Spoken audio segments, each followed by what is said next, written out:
Hello guys, welcome back to Aroma Artisans. This is part 4 of the 5-part series where we mention why we as a brand prefer and recommend using fragrances on clothes, especially the fragrances that you came across in part 3 of this video. Now, after seeing part 3 of this video, I'm sure you have a certain understanding on why we say use on your clothes, but there will be other questions as well that come to your mind. The first one would be that is non-compliance with IFRA illegal as such? The short answer is no.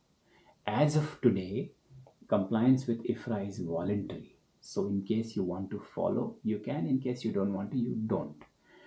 Again, that totally depends on which region of the world you are in. For example, you want to sell your fragrances in Europe. It is almost impossible to sell IFRA non-compliant fragrances in Europe. Almost. And now the second batch is the second question that would come to your mind is, what about vintage batches? Are all of my old vintage bottles unsafe to use? I'm not saying all of them are unsafe as such, because not all vintage batches or discontinued fragrances went off the shelf due to IFRA regulations as such. So we don't know what was the reason for discontinuation of certain fragrances or vintage batches as such. But again, the quantity of fragrance that you particularly would be using of these vintage batches is obviously not going to be so high in one shot that it's going to disrupt your entire system or whatever as such. But again, in case you have old fragrances, discontinued fragrances, maybe, and you know that it's discontinued or reformulated, again, my personal suggestion would be that you use them on clothes.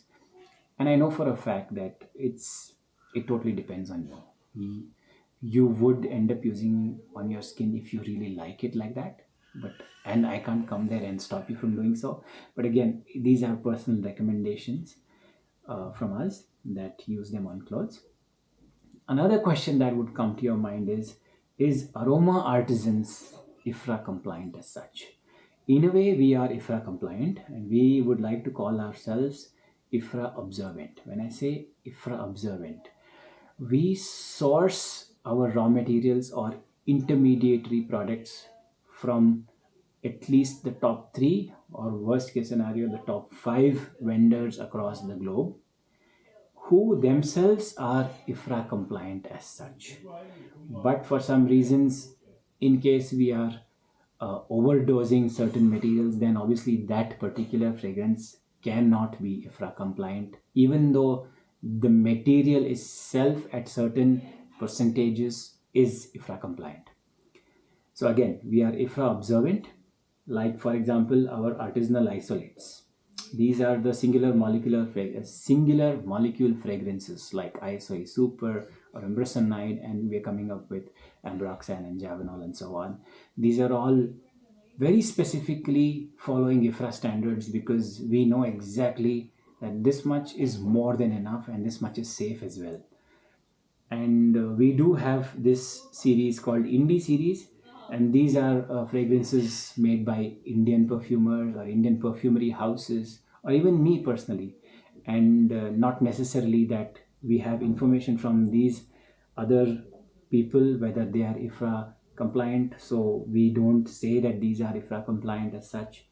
Ambience fragrances anyways doesn't, as of now in India, doesn't have to follow IFRA compliances as such.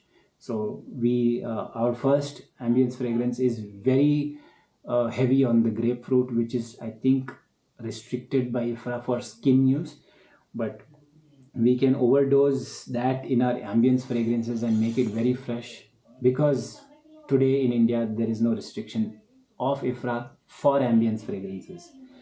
And international series, as I said, all our fragrance raw materials or intermediary products are procured from the top 3, worst case scenario top 5 manufacturers who are IFRA compliant. So technically we are somewhere in between, non following and following. So I would like to say IFRA observant as such.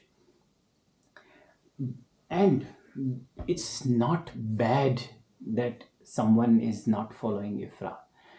Why? Because there are other brands across the globe who are very clearly stating it that they don't follow IFRA compliances, and they are creating some amazing fragrances out there. Names like Meleg Perfumes, Rogue Perfumery. There is one particular creation from Arish Ladore. He clearly states that it's a garment perfume. There are so many other such brands who are very straightforward saying that we don't follow IFRA standards. Let me show you a simple example of Melik perfumes. I think I have their websites, my mission somewhere here. Here it says some ingredients he uses may be considered controversial and da da da da da that aren't compliant with the International Fragrance Association. So today he's being very straightforward, which is a very good thing. And here what happens is you as a user and him as a creator gets to push towards more daring fragrances, which is a very good thing, because a very common complaint that I've heard from many people is that, our fragrances are very watered down. They don't last as they used to last before, or they are not as beautiful or strong as they were before, not as complex as such. So there, I think there has to be a more I would say opportunities for people like Meleg Perfumery, Rogue Perfumery as such, to showcase their more daring creations. So it's a very good thing that IFRA today is a voluntary thing. And these people, I really appreciate that they clearly mention certain or all of their fragrances, whichever is IFRA compliant or not, so that you as a end consumer get to try some amazing daring fragrances as such. So that's where you get so much more creative liberty as such. So uh, yeah, I'm hoping that most of your general questions that came up with respect to IFRA and IFRA compliances have some sort of answer as such. And in case you have any other questions which I think I can probably answer, I shall answer. Please do ask those questions in the comments below. We are at the end of part 4. Do like this video, do subscribe to the channel, and like I mentioned in the past 4 videos, we have a WhatsApp channel that you can connect with us on, where there will be more information about products, videos, offers, or whatever as such. Till that time, stay safe and stay fragrant. Thank you, guys.